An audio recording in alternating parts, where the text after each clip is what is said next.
Hi friends, आज के आमी बानाबो रेड चिकेन। एटा किन्तु सम्पूर्ण आमार निजेर रेसिपि। एटा बानानोर जोन्नो प्रथमे आमी निये नेब पेঁয়াজ। एखाने आमी अनेकगुलो पेঁয়াজ केटे निয়েছি, मोटामुटी 4-5टा। और आमी एखाने निये निচ্ছি 1 केजी चिकेन। चिकेनटाके भालो करे धुए परिष्कार करे नेब और जल झरिए निते हबे चिकेनटार। एबार आमी ननस्टिक कड़ाई निये निচ্ছি। एटा किन्तु अवश्यई ननस्टिक कड़ाईते करते हबे। एटा किन्तु कोनो অ্যালুমিনিয়াম बा लोहार कड़ाईते रान्नाटा करले चलबे ना। कड़ाइয়ের মধ্যে আমি সাদা তেল দিলাম। এটাতে অবশ্যই সাদা তেল দিতে হবে, সরষে তেলে কিন্তু এই রান্নাটা হবে না।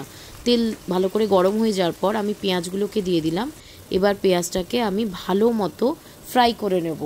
দেখুন পেঁয়াজটা দেওয়ার পর আস্তে আস্তে অনেকটা ফ্রাই হয়ে গেছে। সেই মুহূর্তে কিন্তু আমি চিকেনগুলোকে দিয়ে দিচ্ছি একটা একটা করে। চিকেনগুলো পুরোপুরি দেওয়ার পর আমি এর মধ্যে দিয়ে নিচ্ছি 1 চামচ মতো নুন।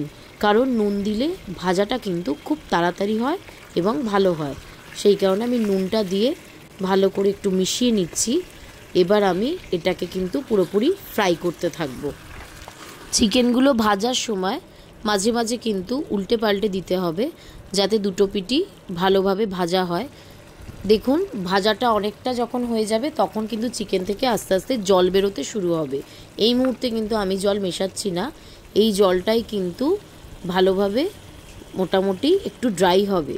এবার আমি এর মধ্যে জিঞ্জার গার্লিক পেস্ট দিয়ে দিলাম পরিমাণ মতো। 1 কেজি চিকেনে যেরকম লাগবে আপনারা চাইলে ফ্রেশ জিঞ্জার গার্লিকের পেস্টও বানিয়ে নিতে পারেন। জিঞ্জার গার্লিক পেস্টটা দেওয়ার পর ভালো করে মিশিয়ে নেব। এবার আমি এর মধ্যে গোলমরিচ দিয়ে দিচ্ছি। গোলমরিচ কিন্তু এই রান্নায় মাস্ট। যে মশলাগুলো ব্যবহার করব সেগুলো কিন্তু অবশ্যই ব্যবহার করতে হবে, স্কিপ করলে কিন্তু চলবে না। তার মধ্যে আমি দিয়ে দিলাম হলুদ গুঁড়ো। আর এই রান্নার মেন ইনগ্রিডিয়েন্টস হচ্ছে কাশ্মীরি মির্চ। কাশ্মীরি মির্চ না দিলে এই রান্নাটা কিন্তু সম্পূর্ণ একবারেই হবে না। আর কাশ্মীরি মির্চ কিন্তু বেশ ভালো পরিমাণে দিতে হবে। আমি এখানে পরেও আর একটু নুন মিশিয়ে নিলাম। আর এখানে আমি মিশিয়ে নিচ্ছি সস। আমি এখানে টমেটো সস ব্যবহার করেছি। সব কিছু দেওয়ার পর ভালো করে মিশিয়ে নিতে হবে। ভালো করে মেশানোর পর দেখুন আস্তে আস্তে কিন্তু চিকেন থেকে তেল বেরোতে শুরু করেছে এবং আরেকটু এই অবস্থায় আমরা কষিয়ে নেব। ভালো করে কষিয়ে নেওয়ার পর এবার কিন্তু আমি পরিমাণ মতো জল দিয়ে দিচ্ছি মাংসটা সম্পূর্ণ সেদ্ধ হওয়ার জন্য। জল দেওয়ার পর কিন্তু আমাদের একটুখানি ভালো করে নেড়ে চেড়ে তারপরে আমি ঢাকা দিয়ে দেব সেদ্ধ হওয়ার জন্য। কিছুক্ষণ পর আমরা আবার চেক করে নেব যে মাংসটা পুরোপুরি সেদ্ধ হয়েছে কিনা।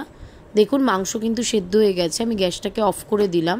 রান্নাটা কিন্তু একদম রেডি হয়ে গেছে এবং এটা কিন্তু পরোটা লুচি সাথে আপনারা খেতে পারেন এবং এটা কিন্তু ফ্রাইড রাইস বা ভাতের সাথেও কিন্তু খেতে খুব ভালো লাগে।